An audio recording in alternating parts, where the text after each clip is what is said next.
All right, so hopefully you have been learning all of the beatboxing sounds and putting them into practice and getting them faster and whatnot.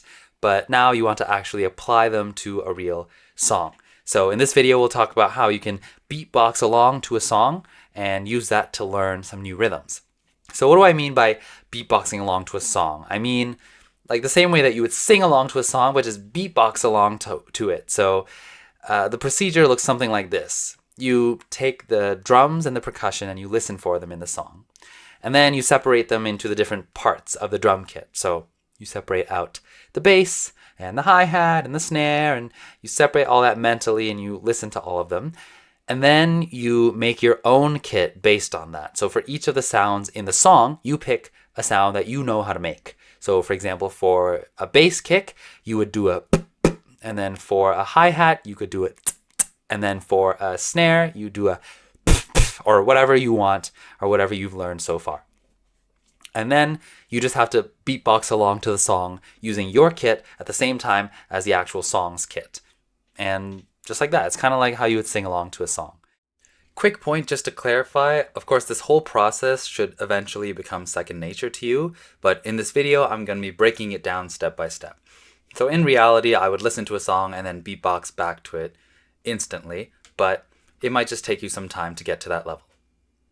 So I want to show an example of how to do this with a couple songs. So we'll start with one song. I got the little Spotify thing up in the top. This song is called Fallen Angel by 3 Days Grace, and it's a rock song. And just listen for the drums because there's an actual drum kit in this song. Late at night I could hear the crying. I hear it all trying to fall asleep. When all the love... Yeah, so you can hear that there was a set of drums. They were using a bass, hi-hat, and snares. And then for each of that, I could just pick a sound. So I might do... and then I just have to sing along to it. So let me try and do that now.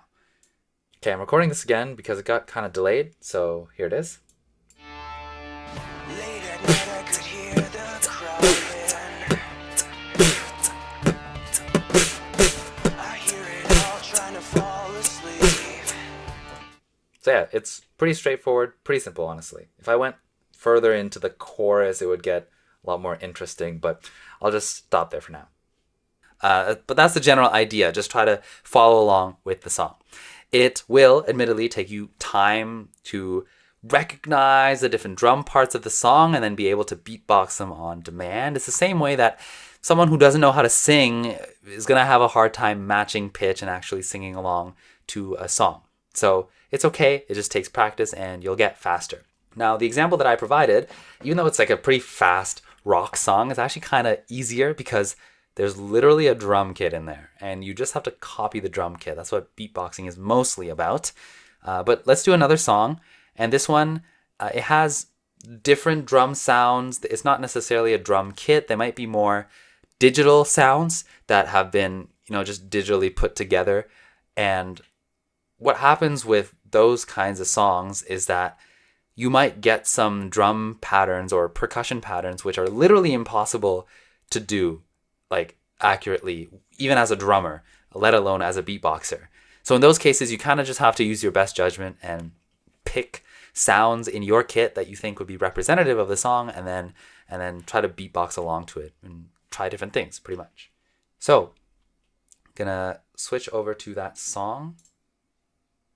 Head on the water.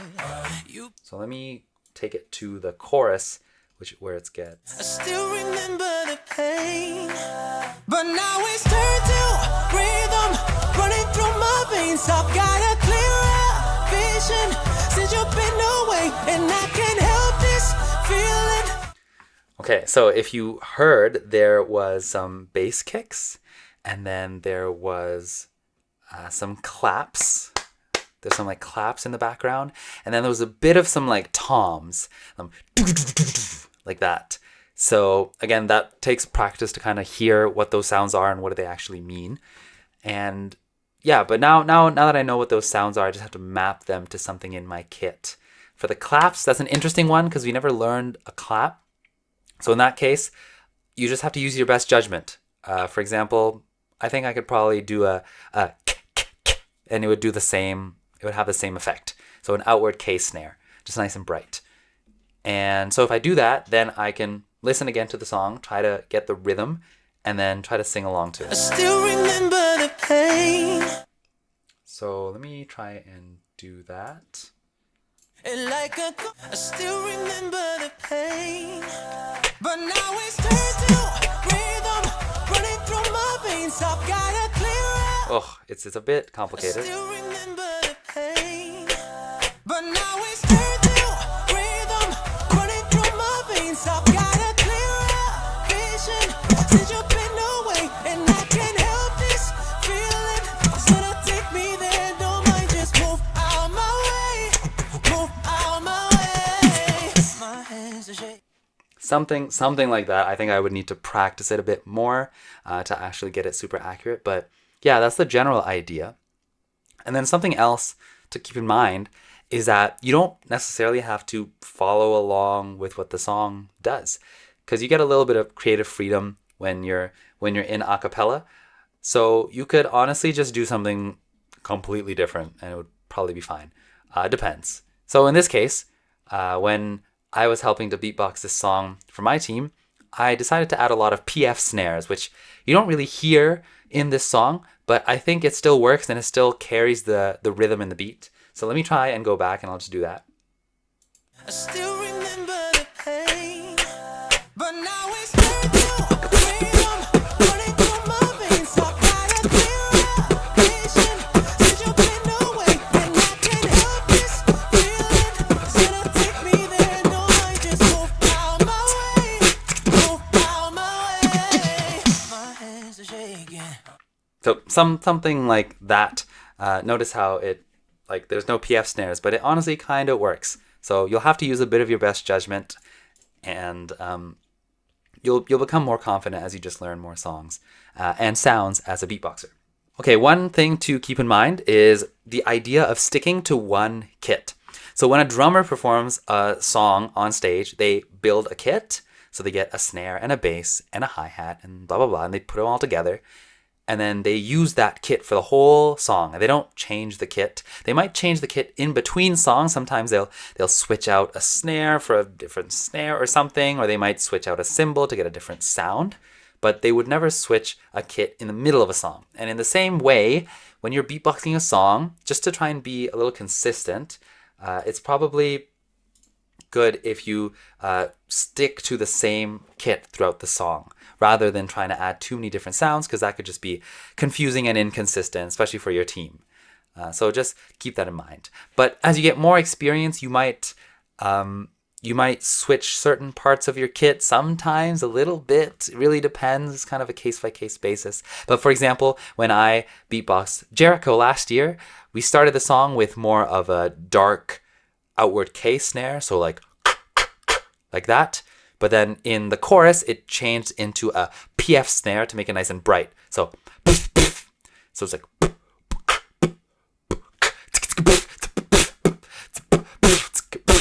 and you can see how technically those are two different snares, but they work together and they build a song. So just keep that in mind and use that in order to beatbox along to as many songs as you want. Learn some new rhythms and just listen along to songs that you're interested in and see what you can come up with. Another note before I end off is a question. What do you do if there is literally no percussion in your song? Can you even add beatboxing to it? The answer is, well, yes, it depends. So you can always try something. I think generally the songs that don't have any percussion in them are usually a bit softer. So you might want to stick with softer sounds like a tss, or just the soft.